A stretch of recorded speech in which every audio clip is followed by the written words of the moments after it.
ಶ್ರೀ ಕೋಮರಾಯ ಚಾಮುಂಡಿ ದೇವಸ್ಥಾನ ಕುಡಾಲ್ ಇಲ್ಲಿನ ನೂತನ ಅಶ್ವತ್ಥಕಟ್ಟೆಯ ಮತ್ತು ನವೀಕರಣಗೊಂಡ ದೇವಸ್ಥಾನದಲ್ಲಿ ಶ್ರೀದೇವಗಡ ಪ್ರತಿಷ್ಠೆಯ ಅಂಗವಾಗಿ ಜೀರ್ಣೋದ್ಧಾರ ಸಮಿತಿಯ ಪೂರ್ವಭಾವಿ ಸಭೆ ನಡೆಯಿತು. ಕಾರ್ಯಕ್ರಮದ ಅಧ್ಯಕ್ಷತೆಯನ್ನ ಸಮಿತಿಯ ಗೌರವ ಅಧ್ಯಕ್ಷರಾದ ಶ್ರೀ ಬಾಬು ಕುಬಣೂರು ಅಧ್ಯಕ್ಷತೆ ವಹಿಸಿದರು. ಬಾಕುಡ ಸಮಾಜದ ಅಭಿವೃದ್ಧಿ ಆಗಬೇಕಿದ್ದರೆ ಹಿರಿಯರ ಮಾರ್ಗದರ್ಶನದಲ್ಲಿ ಎಲ್ಲರೂ ಸೇರಿ ಒಗ್ಗಟ್ಟಿನಿಂದ ಮುಂದುವರಿಯಬೇಕು ಎಂದು ಜೀರ್ಣೋದ್ಧಾರ ಸಮಿತಿಯ ಅಧ್ಯಕ್ಷರಾದ ಶ್ರೀ ವಿಜಯ ಪಂಡಿತ್ ಕರೆ ನೀಡಿದರು.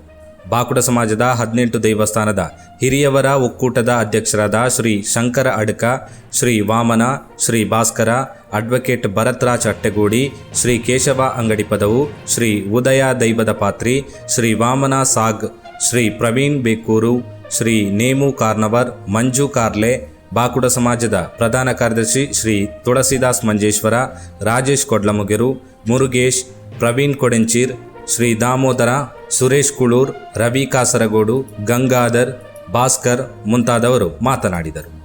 ಆಡಳಿತ ಸಮಿತಿಯ ಅಧ್ಯಕ್ಷರಾದ ಶ್ರೀ ರಾಮ ಕುಡೂರು ಸ್ವಾಗತಿಸಿ ವಿಠಲ್ ನಾರಾಯಣ ಬಂಬ್ರಾಣ ಧನ್ಯವಾದವಿತ್ತರು.